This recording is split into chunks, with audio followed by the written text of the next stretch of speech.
Memorial सेवा संस्थान ने पत्रकारों को किया सम्मानित। प्रत्येक क्षेत्र में सराहनीय कार्य करने वालों को हर वर्ष किया जाएगा सम्मानित। डॉक्टर मुश्ताक आलम। पूर्वांचल राज्य ब्यूरो चीफ गोरखपुर से रिपोर्ट सुनील मणि त्रिपाठी की। गोरखपुर रेम। मेमोरियल सेवा संस्थान के तत्वावधान में पत्रकार सम्मान समारोह का आयोजन रसूलपुर में किया गया। इस अवसर पर संस्थान के अध्यक्ष डॉक्टर मुश्ताक आलम ने सम्मानित होने वाले पत्रकारों को अंग वस्त्र, प्रशस्ति पत्र, डायरी और माल्यार्पण के साथ सम्मानित किया गया। अच्छी लेखनी और सामाजिक कार्यों में बढ़-चढ़कर हिस्सा लेने वाले पत्रकारों को एम मेमोरियल सेवा संस्थान की फहरिस्त। गोरखपुर गुरु गोरखनाथ की तपोभूमि, गीता का कार्यालय और गीता गार्डन, जिसकी धरा पर हम लोग यहाँ विराजमान हैं। हमारे बीच में तमाम वरिष्ठ पत्रकार यहाँ पर, अभी हमने पत्रकारिता विगत 4-5 महीने से 4-5 साल से मैंने सीखी है, लेकिन विगत 35 वर्षों से शिक्षा के क्षेत्र में मैं एक दीपक की लौ बच्चों को तराशने का काम, कहीं विद्यालय में प्रधानाचार्य की भूमिका में, कहीं अध्यापक बन करके, कहीं उप प्रधानाचार्य, कहीं कोऑर्डिनेटर बन करके शिक्षा की ज्योति जगा रहा हूँ। मेरा नाम सुनील मणि त्रिपाठी। मैं पेशा मेरा विगत 1990 बीएससी मैनेजमेंट से किया और बीएड किया डीवीएनडीसी से। रोजगार नहीं मिल पाया तो मैंने शिक्षा के क्षेत्र में प्राइवेट इंस्टीट्यूट में विभिन्न जगहों पर कार्य को संपादित किया और सन 2020 से मैं पत्रकारिता के क्षेत्र में भी परिकल्पना है। इसमें भी मैं आप सभी लोगों का सहयोग चाहूंगा। यह सिद्धार्थनगर में 12 मई बुद्ध पूर्णिमा को आयोजित है। मैं चाहूंगा कि समस्त संस्थान के लोग जो यहाँ उपस्थित हैं, मैं सभी को उसमें आदर सहित उनको आमंत्रित करता हूँ। आज यही से बाकी सुनील जी और हमारी पूरी टीम सभी लोग एक दूसरे के साथ रहेंगे, उस कार्य को भी किया जाएगा। सुधा बिंदु साप्ताहिक समाचार जो पत्रकार कहा जाता है, आज हमारे बीच में संस्था के अध्यक्ष डॉक्टर मुश्ताक अली ने जो समाज के चौथे स्तंभ को सम्मानित करने का निर्णय लिया, तमाम समाज सेवियों को सम्मानित करने का निर्णय लिया, आज के परिवेश में बड़ा ही सार्थक प्रयास है। आइए संस्था के फाउंडर डॉक्टर मुश्ताक अहमद जी से ये पता करते हैं कि इस संस्था का जन्म कब हुआ, अस्तित्व में कब आई, इस संस्था के द्वारा कौन कौन से कार्यों को संपादित किया जाता है, भविष्य में कौन सी योजनाएं हैं और एक मंच पर पत्रकारों को इकट्ठा करने का जो कार्य किया, निश्चित रूप से प्रशंसनीय है। ये आपकी सोच कैसे आई कि पत्रकारों को भी सम्मान दिया जाता है? देखिए, पत्रकार निष्पक्ष रूप से हमारे बीच में काम करते हैं और निष्पक्षता इनके अंदर बनी हुई है।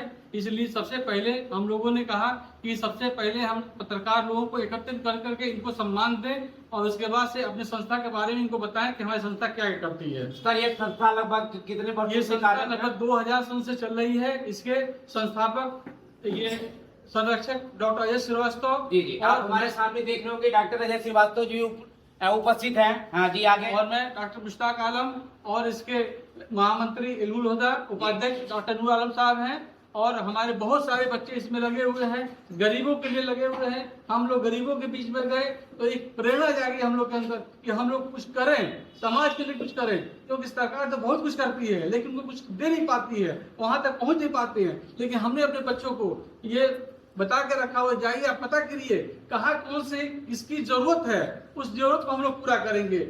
सबसे जरूरत है शिक्षा की, शिक्षा बहुत जरूरत है। शिक्षा हर आदमी के अंदर रहेगा तो देश बहुत आगे जाएगा, शिक्षा नहीं रहेगा तो हम बहुत नीचे चले जाएंगे। सबसे पहले शिक्षा की प्राथमिकता उन्होंने दिया। गरीबी से जो लोग जूझ रहे हैं उनके लिए हम लोगों ने समय समय पे जा करके उनकी मदद की। उसके बाद से स्वास्थ्य पर ध्यान दिया हम लोगों ने कि स्वास्थ्य बहुत जरूरत है। ऐसे ऐसे लोग हैं जो कि इलाज नहीं करा पाते हैं, हम लोग उनके बीच में गए, स्वास्थ्य से संबंधित जितनी भी जरूरतें हैं उनको हम लोग पूरा किया। बहुत बहुत धन्यवाद। सरकारें तो प्रयास करती हैं लेकिन तमाम सामाजिक संगठनों का भी कुछ न कुछ उत्तरदायित्व बनता है। आइए इस सामाजिक संस्थाओं के साथ कदम से कदम मिला करके चले।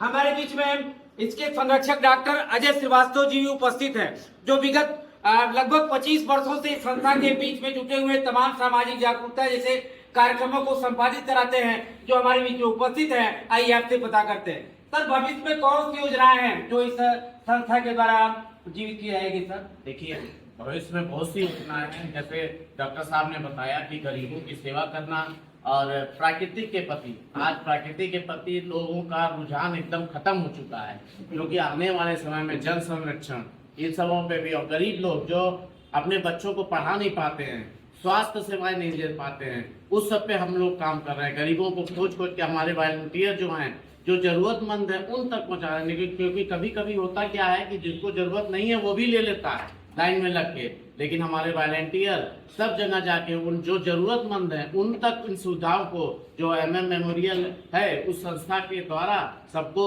इस गरीबी से निकालने का प्रयास किया जा रहा है, कि जो लोग जरूरतमंद। संगठन के हमारे बीच में महामंत्री जी भी उपस्थित हैं। सर, आपका बहुत बहुत धन्यवाद, जो इस तरह के कार्यक्रमों को आप लोग सर्कुलेट करते रहते हैं। तमाम वॉलंटियर की इसमें बड़ी सक्रिय भूमिका है सर। तो क्या ये आप लोगों ने वॉलंटियर का एक ड्रेस कोड बना रखा है क्या? जी, हम लोगों ने बना रखा है। जी जी, क्योंकि हमने कई प्रोग्रामों को देखा तो है, लेकिन आप लोगों का बड़ा सिस्टमेटिक कार्यक्रम हमको दिखाई देता है सर। और बच्चे भी बड़े काफी, मतलब हमने 3-4 घंटे मैंने कवर किया है प्रोग्राम, बड़े सिस्टमेटिक ढंग से सारे वॉलंटियर लगे रहते हैं। तो इस तरह का दिशा निर्देशन, इनका सिलेक्शन आप लोग कैसे करते हैं? तीन उम्मीदवार भी करते हैं। जी जी, डॉक्टर साहब हैं और लोग हैं, सब बैठ के बातचीत होती है, सबको कैसे रहना है, कैसे क्या करना तो सर आसपास के भी बच्चे होंगे? सब आसपास के बच्चे हैं, थोड़ा दूर के भी हैं। जिसको इंटरेस्ट है वो है हमारे साथ, जिनको इंटरेस्ट नहीं होगा आपको पता है वो नहीं रहेंगे। जो कार्य करना है वही कार्य करेगा। आगे कौन कौन से और, जैसे कुछ अभी हमने देखा कोरोना काल के समय जो है पेड़ पौधों में ऑक्सीजन लोग खरीद रहे थे, तो क्या प्रकृति के संरक्षण के ऊपर भी आप लोग कुछ कार्य करेंगे? हाँ, उस पे भी करना है। जी जी, उस पे करना है, पेड़ लगाना है जी और जगह जो है जगह पेड़ लगाने का। सर, ये जो पवित्र महीना एक पाक रमजान का चल रहा है, क्या संदेश देना चाहते हैं भारतवासियों को? भारतवासियों को संदेश देना चाहते हैं कि सब लोग अपने हैं, सब लोग सही से रहें, अच्छे से रहें, अमन शांति बनी रहे। अमन शांति देश में बनी रहे, बस। निश्चित रूप से आज के परिवेश में जो आपने संदेश दिया कि अमन शांति, हिंदू मुस्लिम एकता सौहार्द बनी रहे, यही सबकी आशा है, सबका विश्वास है।